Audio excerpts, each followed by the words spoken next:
We've never been able to meet the demand that our agencies have. Most 70% normally say they could use more food or they're going out and getting more food. So we know we've never met the demand. So not only is there that piece of it, but also just from a logistical standpoint, I mean, if we doubled our space and doubled our coolers and doubled our trucks, maybe, but that would take doubling everything. Burgers, tacos, pizza. Oh my! Season 7 of the No Dishes podcast is here. Once again, brought to you by Visit Bloomington. Check them out at visitbloomington.com. Especially if you live in Bloomington, you'll find out about all this cool stuff going on around town that you had no idea about. Also, please support our other advertisers on this episode. The best way to show us some love is to show them some love. You already know what I'm going to say. Play that theme song. Hey, say, honey, let's go out to eat. Relieve our culinary duties. With all these restaurants to sweep us off our feet, they're bound to turn us into foodies. No dishes, no dishes, no dishes. We'll have a bottle of wine, relax and have a good time. No dishes, no dishes.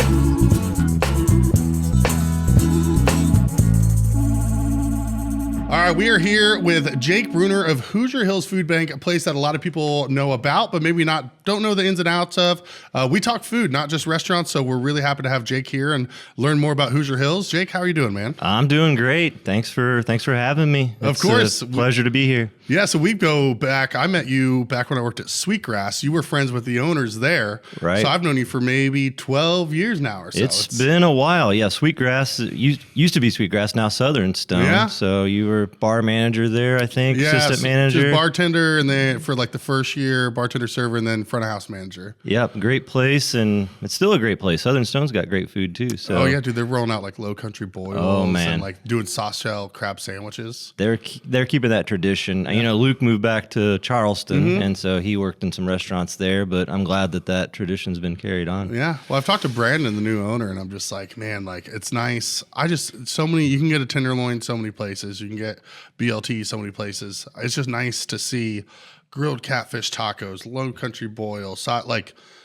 you just can't find it anywhere else. So, and it's like, I want that diversity in food options. And for someone that eats out as much as I do, that's clutch. You know? That's good stuff, definitely. So what's your role? I don't even know if I necessarily know your title for as long as I've known you and as much as we've worked together since you've been at Hoosier Hills. What is your title and role with Hoosier Hills? So yeah, my title right now is Associate Director and Chief Administrative Officer, but I've been with the food bank for 15 years. Wow. And so it's changed over time. And if you work at a nonprofit, you do a little bit of everything and you kind of grow over time. But my role now is Associate Director, mainly bringing in the resources for the food bank, whether it's volunteer, advocacy, funds, food, things like that, and kind of, actually overall managing the facility and operation. So 15 years. Yeah. Yeah. Congrats, man. That's Thanks. a long time. Yeah. Yeah. It's been a great thing. It's a great thing for my life, a great thing to wake up and do every day. And it's been a good career. Yeah. It has to be super fulfilling. You're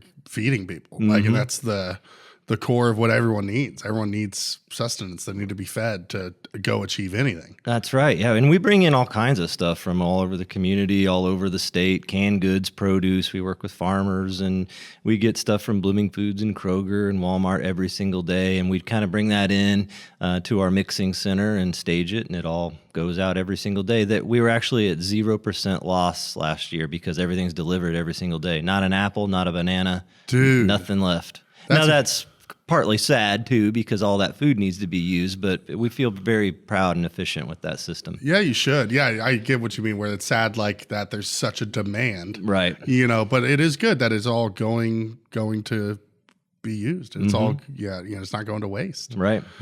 Yeah, so what's, in your time, has it been 10% or, has it been really high to where like you reach that zero and you're like, oh, this is a milestone, like we crush this shit? Yeah, there was a time where things were more shop through. We work with 6 counties, and so we've got a lot of agencies, big and small. We used to be shop through, so agencies would come and get what they need.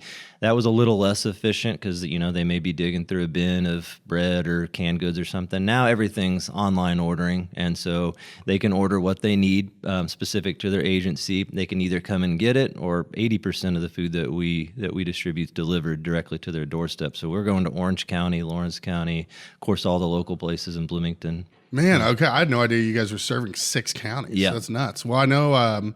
When I had Forrest from Beacon on, he was saying there's a lot of these surrounding counties don't have services. Right. And now, obviously, you're helping services there, but a lot of it's based out of Bloomington, not just serving Monroe County, right, but all these surrounding counties where people need help too. That's a really good point because, there's all these counties and they're very rural. There's not, a lot going on, not a lot of jobs. And so for us to be able to provide resources in those counties, we feel like helps kind of bolster their efforts there. And so that's a really good point. And if we can deliver it, a lot of these places are, small churches, small United Ways, things like that. If we can take it to them, it saves those resources for them too. Yeah, absolutely. Yeah. Well, it seems like, again, it's better than the shop through system. Right. It's more efficient. You're not wasting. But yeah, it's also helpful. You just, hey, we're going to come to you. You stay there, and then you pass it out to those who need it. That's right. Yeah, so it's been a good thing. A lot changed obviously for everyone during the pandemic. So it was a very hard time for everybody. The demand that was placed on us was huge. And the thing about that, though, the caveat there is that the support that we received was huge. It was through the roof. Wow. And what happened was it allowed us to be able to purchase food. It allowed us to be able to kind of get some technology that we needed to make things more efficient. We were able to get another truck. And so we got kind of to a spot where we were in a good spot for a little bit, even though there's this pandemic going on, across the world. The thing that's happened now is that we did get that technology and those resources, but man, the economy is not great. And so it's really kept the need high while those resources are not coming in as much. And so that's kind of where we're at. And that's why we are able to be so efficient, because that demand is high, yet we're able to stage and distribute all that food every day. Yeah, so you mentioned the mixing center. That's over here on the west side of Bloomington. Is that right? Yeah, so the main location is on Industrial Park Drive by Rev Sports and Dunn's Rev Sports now, and Bloomington Brewing Company. Yep, down in that facility. So we collect everything there. We actually have 2 warehouses there, and the main one is where we bring all the food into every day. We use our staff and volunteers to stage that. We've got 7 refrigerated trucks, 3 commercial coolers, 1 commercial freezer. So we're able to hold food and things like that. So it comes in, we stage it, we look at our orders, it goes out, or folks come and pick it up. I know you mentioned Blooming Foods and Kroger. Who do you rely on the most, I guess, to really have that food in the first place to be able to send out? Yeah, the bread and butter is really those retail groceries like Fresh Time. They're a great partner, Kroger, Walmart, Blooming Foods. The thing is that we don't really get into the debate of what grocery stores better or whatever, because they all have they have loss every day. Mm-hmm. And so if we're able to take apples, bananas, meat, things like that would otherwise be thrown out, it's still fine, still good, just based on their standards, and collect it and distribute it, that's our bread and butter.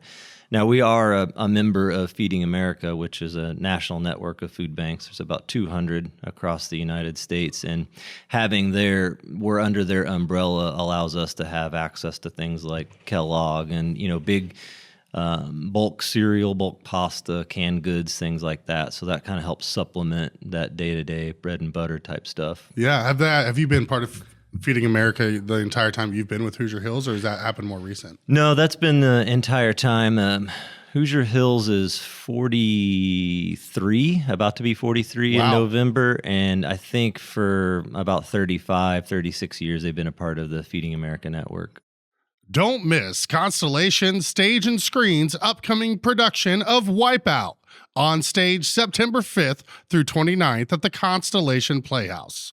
3 70-year-old women on surfboards, 1 19-year-old hot rod instructor, the currents of the Pacific Ocean. What could possibly go wrong? Wipeout is a poignant comedy about friendship, grief, and the unpredictable tides of life. See Wipeout on stage September 5th through 29th in downtown Bloomington. Find tickets at cconstellation.org. So tell me, Elise, you brought it up, perfect segue, about the history of Hoosier Hills and how it was started and how it's grown. Yep. November 18th, 1982, here in Bloomington, Indiana, a few volunteers got together, saw that there was some bread and biscuits and gravy and things like that being lost out, and said, we can do something with this.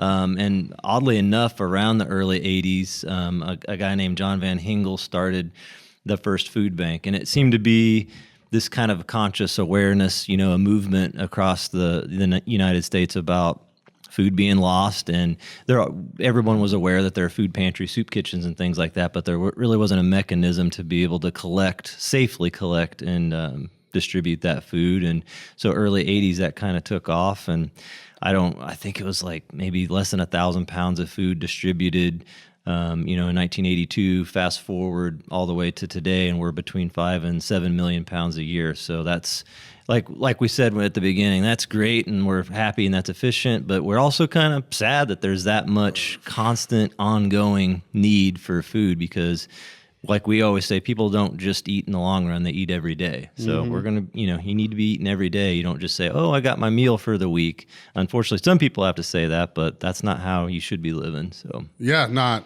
reality. Yeah. Or not. Yeah. How anyone can operate. Right. So is that, that's such an insane amount of food, 5 to 7 million for 6 counties in southern Indiana. Right. It's a lot of food. It's a lot of logistics, because the trucks go out, they collect the food, then it gets staged, and then they go out again to deliver it.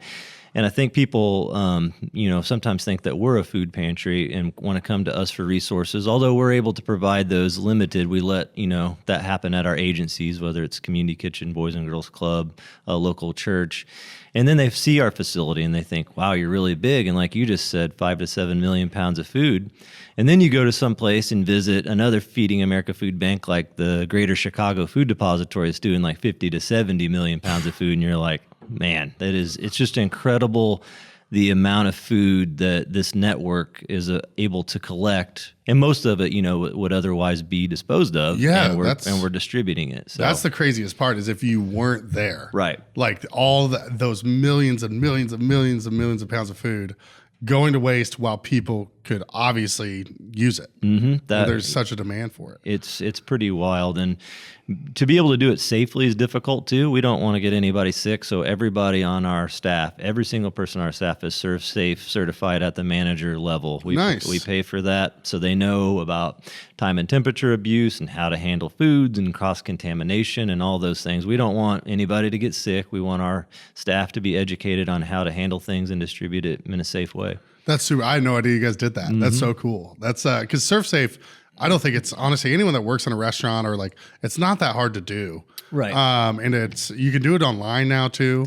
And there's just some things that are very common sense, but some other things you wouldn't even think about otherwise. Yeah, I mean, something you got to think about, daily, in terms of we get trucks of, could be frozen chicken, so we want to be sure that we're temping that and being sure that it's safe and handle it safely and everything. So one of the things I know you guys do is the book fair over at the county fairgrounds. Right. How long have you been doing that, and kind of what's the purpose of that? Just to raise funds? Yeah, so we're coming up on our 10th year of doing that. It's going to actually be celebrating its 40th anniversary this year, as we just celebrated ours a few years ago. So it's wild to think that the book fair in this community has been around for 40 years. Yeah. Of course, the Red Cross had it for about 30 of those years, and different locations jumped around. It's a logistical gorilla. I mean, I've seen it in so many books. Yes, it's so many books and so much to it. I mean, we're talking 300 to 400 tables full of books, 100 pallets of boxes of books. So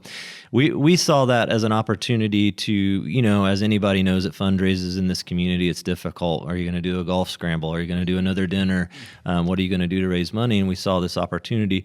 A lot of other agencies, I think, thought, man, there's just no way. We can't do that. And we thought, well, we got trucks, we got jacks, we've got space. And so we took it over. We've kind of added a little things here, like we've got Halloween animatronics in the horror section, and we've got cool cardboard cutouts and stuff in the children's section, and big media, records, CDs, all that kind of stuff. So we've tried to enhance it. We've had chocolate mousse out there to enhance that for people that want ice cream. We've had food trucks out there.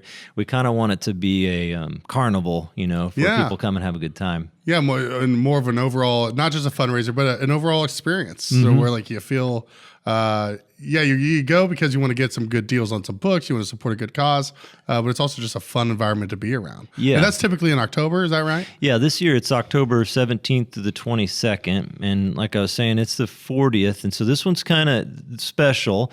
Not a lot of people know this, but I'll share it on your podcast. No, this is exclusive. Yeah. I think a lot of people probably know Bob Hamill, who's kind of an iconic sports writer. He loves the book fair, and so he has decided to donate his collection of books, which I actually personally have been in his home recently and moving those books out. And it's an extensive collection of course, Indiana memorabilia, the Olympics that he went to and covered back in the 80s or maybe several times. He's got all kinds of great stuff. So he'll have his own section out there this year to kind of help celebrate and commemorate the 40th anniversary book fair. Wow, that's amazing. That's super cool. Yeah, that's do you feel like you're going to have to do a sneak preview for certain people before you open so it doesn't get too wild? Or? I think we will. Usually the book, it's the 17th to the 22nd, so that'll start on a Thursday. We may have to do something on that Wednesday evening and get some people there to make Bob feel great and share his collection and talk about IU, talk about the book fair. I think that will psych people up pretty good. That'd be super cool, man. Yeah.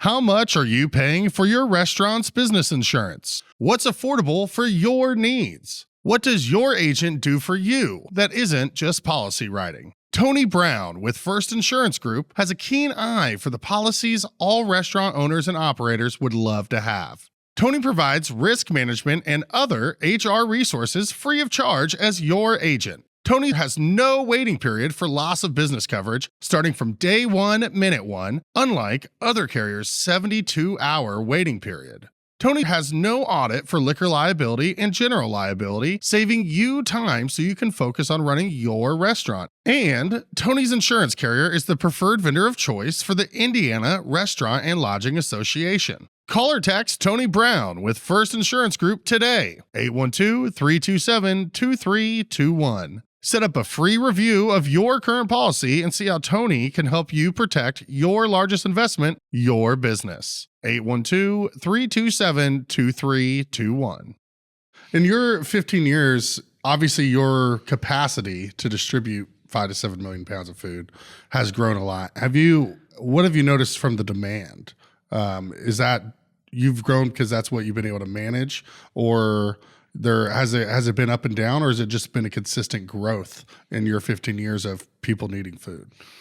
We've never been able to meet the demand that our agencies have. Most of them, 60 to 70% of them, when we survey them, make sure we're getting the right foods and make sure the right times and everything. And about 70% normally say they could use more food, or they're going out and getting more food. So we know we've never met the demand. So not only is there that piece of it, but also just from a logistical standpoint, I mean, if we doubled our space and doubled our coolers and doubled our trucks, maybe, but that would take doubling everything. Yeah. We might be able to get a little closer, maybe get closer to like 10 million pounds of food a year, and that might help, but we know we haven't met it. We don't know exactly what that number is, but we just try to keep being more and more efficient.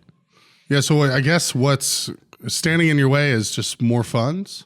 Yeah, if we were able to purchase, because during the pandemic, actually, that's a good point and another segue back, but when we had all those resources, agencies were saying that they had enough food from us, but I think we spent something like $1.3 million in food that year, canned goods and produce and all on top of what was donated. Right, yeah. On top of what was donated, because we had, love him or hate him, Jeff Bezos wrote us like a $300,000 check that year. Wow. That's never going to happen again. Right. But he did that, not just for us, but other charities and things like that. So things like that came in for that one time allowed us to really put an influx in what we do each day, and our agencies were happy. They had their choice of everything. All the neighbors and clients and programs that we serve are filled and flushed with food, but of course that only lasted less than a year. So. Of the money you're bringing in, is it, do you rely mostly on small donors, or is it, obviously you have the grocery stores donating the product itself, but as far as, monetary donations, is it a ton of small donors, or do you have some big time donors that really kind of keep the wheels in motion? It's both and anything and everything. We've got a few people that are bigger donors that support us and have supported us since I can remember, and always do, no matter what, that if we ask, they'll be there to help us out, which is great. We've got, a big swath of folks that, that like the grassroots kind of, let me see your newsletter, send a check in. They like to keep in touch with us. And then grant writing, whether it be through some of, maybe even like Kroger has their own community grants and community foundations. We serve 6 counties. Every county has their own foundation. We talk about what we do there. Most of that goes towards food transportation and food. Sometimes we may need a truck or a jack that we fundraise specifically for, but anywhere that wants to give us $1, we'll take it. We need it. It's always a hustle. Yeah. Is fuel cost one of your biggest costs, I'd imagine? Yeah, those trucks really cost quite a bit because they're on the road every day. So there's the gas, constant mileage, constant maintenance, and when you've got a great big truck, a 26-foot refrigerated truck that needs a new transmission, that's not cheap. So yeah, and that happens. Just the words "new transmission" just like make my skin crawl. Yep.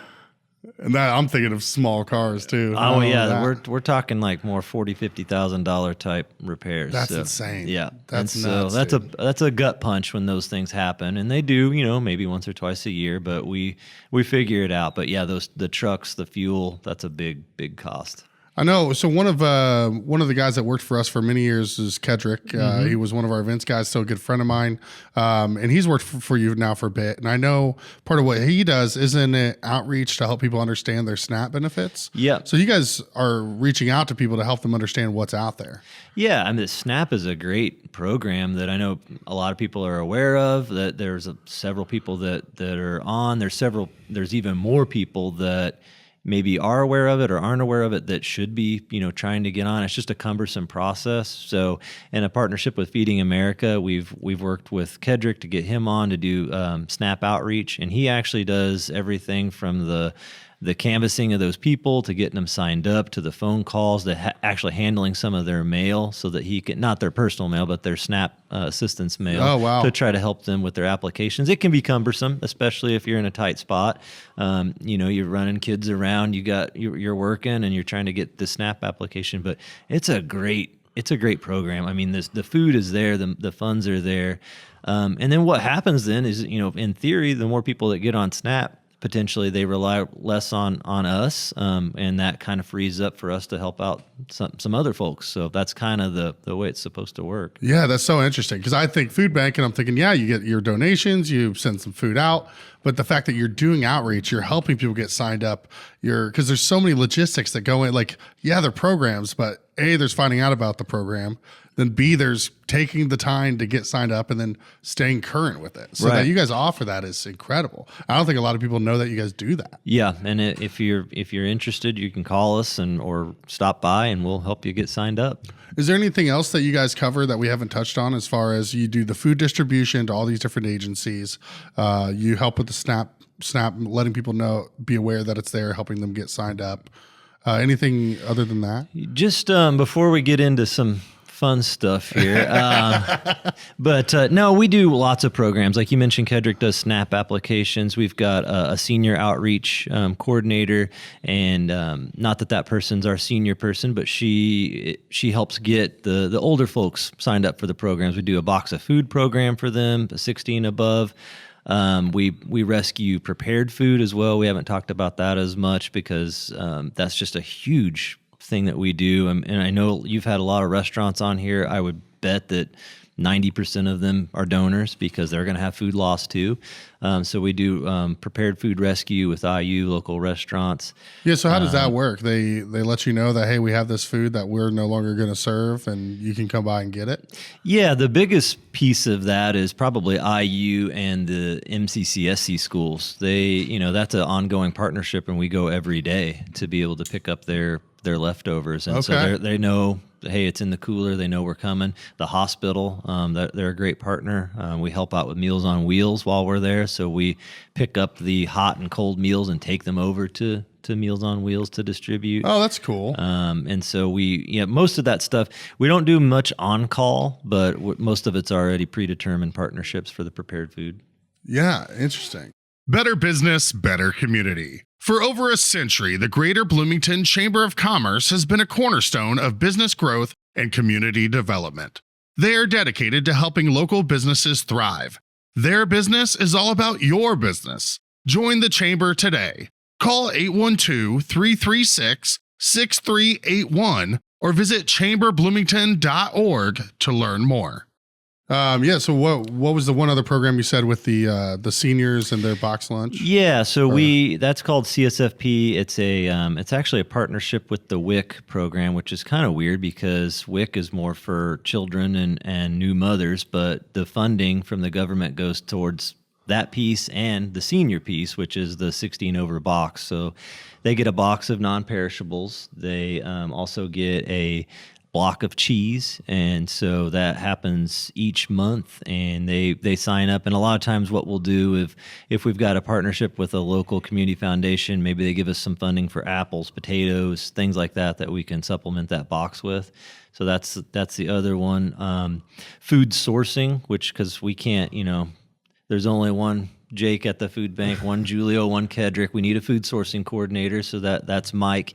He helps establish a lot of these partnerships with grocery stores, food drives, things like that. All those member agencies, Boys and Girls Club, Community Kitchen, Shalom. We have a member agency coordinator, Aaron Hollenden, who also helps run our equity program. So we've looked at some places for some underserved places and some places that may need some culturally appropriate food. I mean, not everybody eats the same types of food, so we source that food as well, and she goes and runs those programs. That's awesome. Yep. So there's those little pieces to it too that all kind of make up the larger food distribution. Yeah, it's crazy. Well, I just remember when Kedrick was working, like just wrapping my head around, because I'm like, oh, yeah, it's a food bank, but like you guys are working with all these agencies, all these programs. I feel like there's and again, just you said logistics, picking up, staging, sending out, who needs it, who needs what. I feel like there's just so many moving parts that's so difficult to keep track of all that.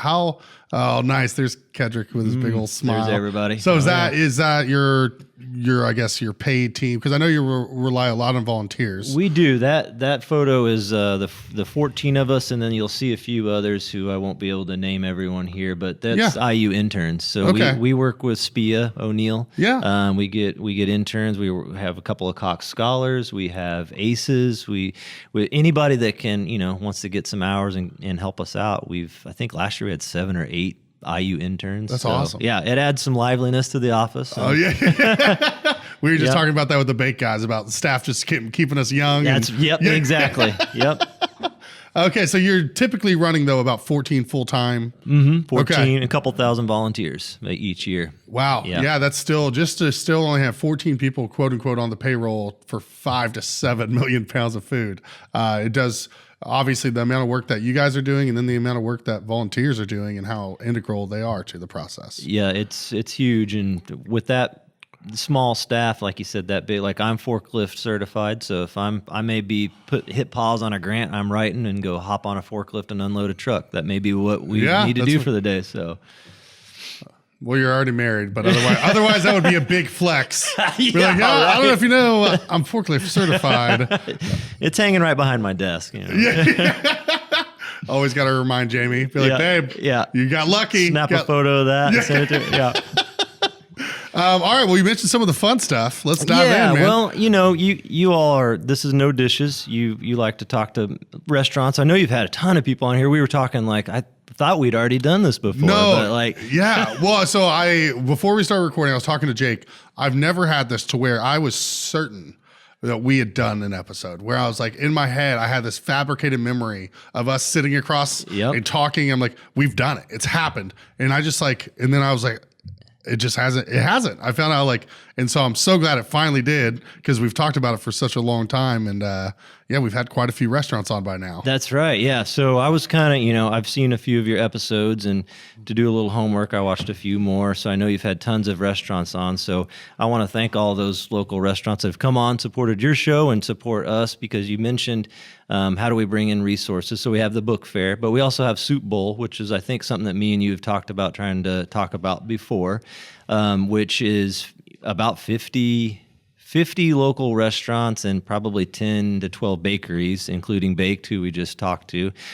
Soup Bowl's in February. All these places, Osteria. I brought in some because I figured you'd probably want to know some of the recipes and things that I've had. Ooh, I love it. Yeah. Juanita's, Lenny's, Malibu. Oh, here, I'll take a look. Yeah. And so what we ask these restaurants to do is make a 5-gallon bucket of soup, and we take it out to the convention center. We get some beer, we get some wine, we get some cookies and soup. We have some music, and we have a great time. That is our biggest fundraiser of the year. You guys sell that out every year, don't you? It's always sold out. I was going to say, because I've remembered wanting to go before and it was already sold out. I'm sure I could have reached out. And if you're, yes, you could have. But still, yeah. If you're listening now and you want to go to Soup Bowl, around New Year's Eve is when those tickets go on sale, and they're sold out before January 15th usually. So about a 2-3 week window. How much does the ticket typically cost? $40. $40, and you get a bowl, and you can just go around and sample all these. Is right. Sample all the soups that you want. You get we work with Gables and get bagels. We go to Baked. We get cookies. Rainbow gives us stuff. I mean, it's a great event. Of course, there's great music. It's just a fun time. So, but the cool part is that the restaurants, they get to choose what they make, and so they may want to feature something. So the kind of the neat part is you may go to Lenny's all the time and say, well, I've had their chili, I love that, but they may get to say, well, we want to try to make something that we've never made before, and the only time you ever get to try it is at the Soup Bowl. I love that. Yeah. This is a Soup Bowl exclusive. That's right. Well, I love this. The Osteria one stood out to me, the caramelized onion and zucchini, and then Nick's doing a Fisher Farms Italian beef and meatball soup. I didn't know Italian beef soup was a thing. And with Fisher Farms, proud sponsor of the No Dishes podcast. I mean, that's it just sounds amazing though, because I love Italian beefs and I love soups. Yeah, it's pretty cool. Of course, if you don't want the meat stuff, we've got veggie and vegetarian. So many on here. Farms on there. They do a great soup. Sunchoke and pear. Interesting. I didn't know sunchoke was a Jerusalem artichoke is called a sunchoke. Look, I'm learning. Yeah. Learning. I'll let you hang on to that. Yeah. This is some good. And corn chowder. I love clam chowder. A good corn chowder is one of my, just like, I don't know, it just hits the little sweetness and the creaminess. It's all these things are good. And in Bloomington, we're fortunate. I mean, that there's always new places to try. Somebody's popping up or changing their menu or something like that. So this is the way to take a look at some of that featured soup if you want to. Yeah, well, reach out. We got to figure out how to get the thing. Why Chocolate Moose hasn't done it before. There's got to be some way we can partner on it. Yeah, but we've done soups in the past, but we're not making it by scratch. We don't have a scratch kitchen. Right. And they're good soups, but then myself and our staff just end up eating it. And we're like, well, we sold $40 worth of soup this week, and we bought $80 worth, Yeah, I gotcha. Yeah, I'm sure there's a way that we can feature something that you all make. Or just bring some ice cream in. Might as well just make that part of the ticket. Make it part of the ticket. You get an ice cream too. Yeah, calms down after all the hot soup. That's right. Jake, tell me a little bit about your story, man. Where are you from originally? How'd you kind of get into this role 15 years ago? Yeah, I'm actually from Bloomington. I grew up here and went to South. Went to IU for a couple years. Finished at Indiana State. Worked some odd jobs, retail, stuff like that, as everyone does, and it's a great experience. And worked at Roche in Indianapolis, which is a blood glucose diabetes company. Got some marketing experience and was just kind of itching to get back to Bloomington. In fact, in that time, I'd met Jamie, who was living in Bloomington, and I was living in Indianapolis, so needed to find a way to get back to Bloomington. And a spot came open at the food bank for just kind of some office work. And I thought, and I'd interviewed at some other places and in Indy and in Bloomington. And I didn't necessarily need a big income at that time. And I just kind of took a chance on a job to start off with. And I've loved it ever since. And as you become an adult and you learn some things, you learn what you don't want to do. And if you get an opportunity to do something that makes you feel good, you know you're going to have to wake up and do it every day. So I saw that opportunity and I thought I can do this every day and I want to do this every day. So yeah, that's so great because there's so many people that find a job that they maybe like and it makes good money and it pays the bills, but there's still that like one area that feels empty about, doing good or helping the community. And the fact that you kind of get all in one is just super cool. The No Dishes podcast is brought to you by visitbloomington.com. VisitBloomington.com is the best resource for restaurant and culinary information, special events, fun activities, places to stay, and more in our area. We share a similar mission here on the No Dishes podcast of highlighting local businesses and the people who make our community unique. We can't thank them enough for hopping on board. Check them out at visitbloomington.com to easily plan your next meal, visit, or night out on the town.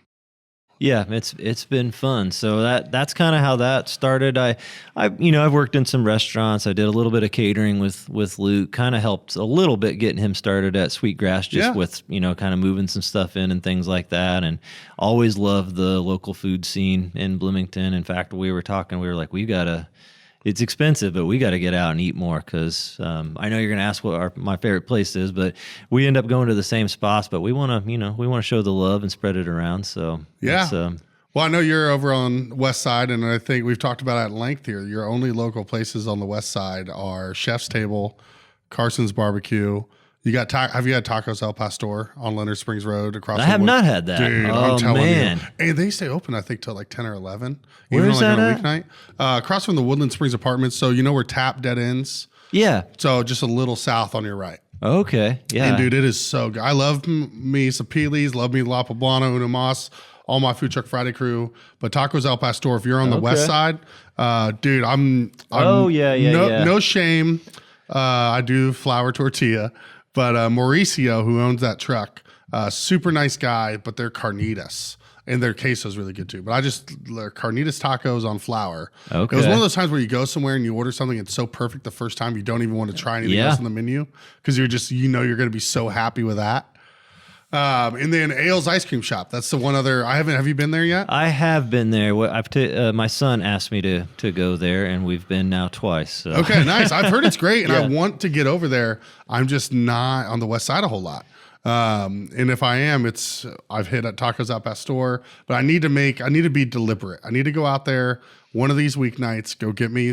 I'm just never usually like, I should go drive to get ice cream when I'm surrounded by it all the time. That makes sense. But I've heard Ales is fantastic, that it's a really nice family and they have really cool, inventive flavors. So I'm excited to go try it out. I always get the same thing. And since I'm like 100 years old, it's butter pecan. As soon as you started to say, since I'm 100 years old, I knew you were going to say butter pecan. The butter pecan is definitely the senior citizen flavor of choice. Yeah, and I love it. But it's so good. I love it too. It doesn't get enough credit. We're about to start. We might pull it at the most. Oh, man. We're about to do a huge. This is No Dishes exclusive. We're about to do a huge overhaul and just get rid of like bottom 5 sellers and start just bringing in, because we've done like this banana pudding ice cream with like Cool Whip, vanilla wafers. We did the salted caramel cappuccino chocolate covered pretzel. Like these really like creative, inventive flavors. We're going to do more of those. Where does the Spanish burger fall on your top? Yeah. Do you sell a lot of those? So we stopped. You did? Yeah. Dang. So it was actually interesting because we took them away 2 winters ago, brought them back. They did okay. But the thing was, we were selling so little in the winter. We had to book time at the kitchen share, which we still do for our coney sauce anyway. Okay. Because we still make the coney sauce in-house, and we're about to start using Fisher Farms. Oh, nice. Coney sauce. Nice. And they just wouldn't. We had to make them in these batches. We made them once a week. If you didn't get it by the 3rd or 4th day, it's not really that great of a product anymore. So we were having trouble with getting a good, consistent quality product without having to have someone go to the commissary twice a week. Right, gotcha. And just the sales numbers just weren't there. And so eventually we made the decision, coming out of this past winter, we brought them back. and the sales were so abysmal, maybe like 1 or 2 a day. Interesting. That we made the decision to get rid of it permanently, but I was like, this thing's been around since it predated the stand. The stand was built in 55. Spanish Burger was around before that. So I'm like, people are going to be up in arms. So I said, what if we release the recipe when we announced that we can? So we released the recipe. I guess I missed this story. I know, no, yeah. But it was cool though, because we got, I said too, I was like, if everyone that liked that post or reacted to that post bought a Spanish Burger once a year, we could have kept them on. Yeah. But it ended up kind of going viral. We ended up, because it was like a cool thing of like, oh, this thing's been around for 80 years and we're releasing the recipe. We're not just going to stop serving it and just be like, sorry about you. Like, we're going to give you the recipe. That apparently resonated with people all over the country, because we ended up about a week after the post, it started just getting a ton more likes and shares. And we started getting comments on the post from, I'm in Oregon and I don't know why this restaurant from Indiana is showing up on my page, but this is super cool and stuff like that. So I thought that was cool that it went semi-viral across the country. The reason that I ask you, because when I have a great memory of at the stand, I used to take karate lessons in the Four Seasons building. I guess that's what that's called there, beside where the stand used to be. I don't know. Maybe you guys are in there now. I might be getting confused. So there was we had the blue building at the apartments up top. Yeah. And we had our production kitchen on the bottom floor. Okay. I used to go to take karate lessons in the building next to it. And when I would go, my grandpa would take me to karate lessons. We'd get a cone of grasshopper with the eyes on it and a Spanish Burger. Oh, I love that. So that was my memory of that. It was so tough for me, because at the stand, I had this old couple who, had their 50th anniversary there, and their first date was there, and they'd always come by and get 2 chocolate shakes and 2 Spanish burgers. And it was just tough. It was a really hard decision to make. But at a certain point, that's part of the business. It just doesn't make sense. And when you don't have full confidence that you're doing it justice, then it's like, why we can't, let's stop serving it. What was the building that you're in? Did it have a name before, or was it? I can't even remember. I think it was just called the May Building. Okay, because the May family had it as May's Cafe 33. They built that building, the stand in the parking lot. So where Chocolate Moose is now is where the May Building was, that blue building, and then where the green is, that's where the parking lot was, and then the stand was right on the corner. Okay. So I think that orange building is where I was. Where Project School is? Yes, that was. Okay. I think that might have been called Four Seasons or something like that. Yeah, very well might have been. Dude, I love seeing, there's like the Facebook group that's like Bloomington way back when. Yeah. I love seeing the old school. So much. Well, the thing is, it changes so much, but it also, especially the square, you're like, oh, that looks the same. Because the cooks and they've done such a good job of preserving it, right, to where the outlines of the roof lines, everything is just so. There you go, nice. Oh, okay.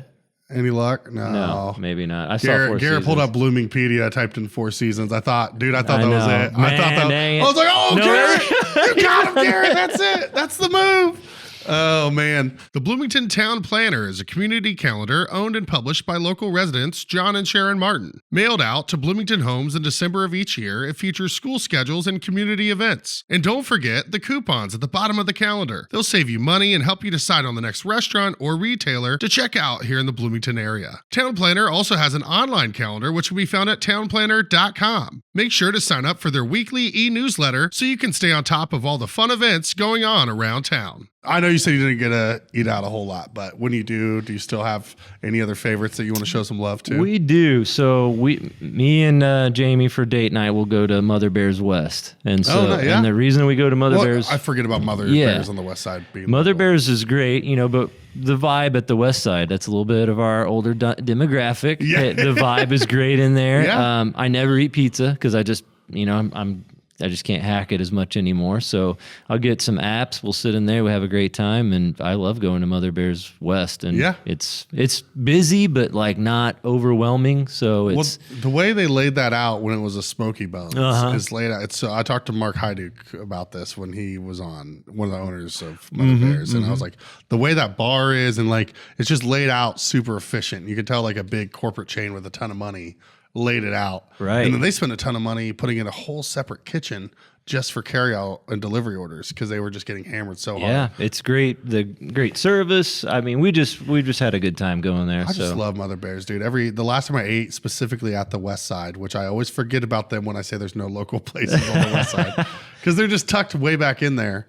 And for me, when I go to Mother Bear's, I'm going to campus. So, I always forget the West exists. But last time I went to the West store, I just remember like taking a bite and just the sauce just tasted so fresh and vibrant, and just like, I'm like, man, this is what pizza should be. It was like crisp from the pan, but still like moist and soft and pillowy. And hey, there I am. God, no, I'm just dude, I was like, no way. Like, what? They've got really great breaded portobellos. Yeah. They've also got a like a Greek salad, and so for their balsamic, I think they put a little bit of soy sauce or something in there. I don't know. Okay, there's a little secret. We get a couple of those and take them home, because that's good stuff. So yeah. You what about, you ever get to take the whole fam out? we do. That can get pricey, so it's got to usually be a special occasion. But yeah, we go out. We've went to celebrate at Lenny's recently. The newer location. I love going. So the Elm, which I know you probably know some of those folks pretty well. They're big Soup Bowl supporters. Actually, if you go into the restroom at the Elm, they've got soup bowls in there from the event. Yeah. Oh, no way. Yeah, so they're donor supporters. I love going there if we can, not for a big family get together, but that's like just anniversary or something. Yeah. They've got a really great deal going there. So trying to think of where else they do it right. The ambiance over there, the consistently changing menu, but it's all executed. The staff super knowledgeable. Yeah, that's great. Top quality stuff. Yeah, actually, I haven't been to Elm in months now. Every now they sell that people don't know they have the coffee house. They have the window. That's right. And you can just show up and get a baked good and a coffee, and you're not spending $70-$80 potentially. Yeah, that's a great. But you're still getting some really high end product between the pastry and the coffee itself. I feel like if you want to go for like a business lunch, because we get to do this sometimes with the food bank. I think the Uptown, obviously Uptown. You go in there, you're probably going to see 4 or 5 people that you know. You may even make a connection while you're in there, and you get some great food. So you'll be losing money not going. Yeah. Like the amount of donations we've gotten just from having a business lunch at Uptown. Yeah, you wear the Hoosier Hills polo, and people start getting me their carryout boxes. Yeah, as I'm walking out. That's right. We just bring a van. Yeah. Was there anything with Hoosier Hills that we didn't get a chance to touch on? I'm sure there probably is. But I know. Well, there's so many. Again, we talked about so many moving parts. We're pretty active. Kedrick has been great in bringing our social media up. So if you want to check out any of the programs that we've got going on, any of the services, any of the events, either side of it, we're posting a bunch. Obviously, our website, hhfoodbank.org, all of our annual reports and what we're up to is on there.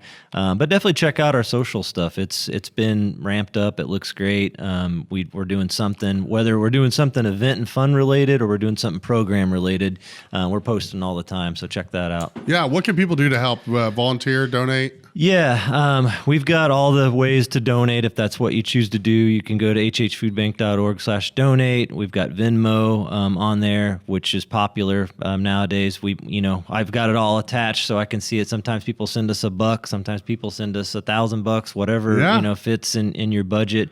Volunteering is great. And then really people talk about a lot, but advocacy. If you come and you volunteer, you donate, you've been to one of our events, go tell people about it. That's huge for us. Just being able to educate the community about what we do.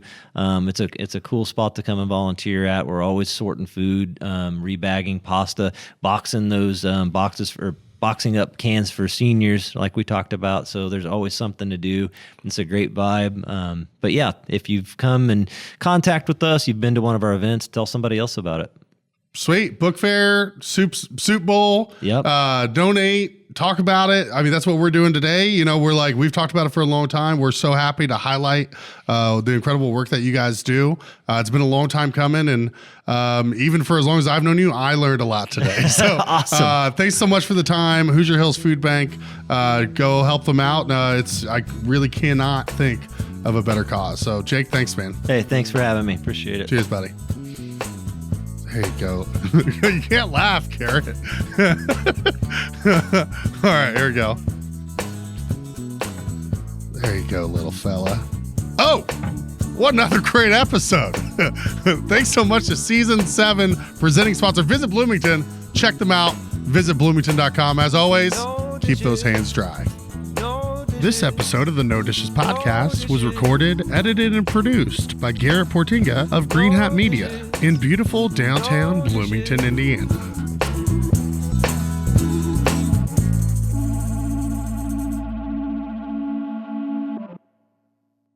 No Dishes Media. No Dishes Media.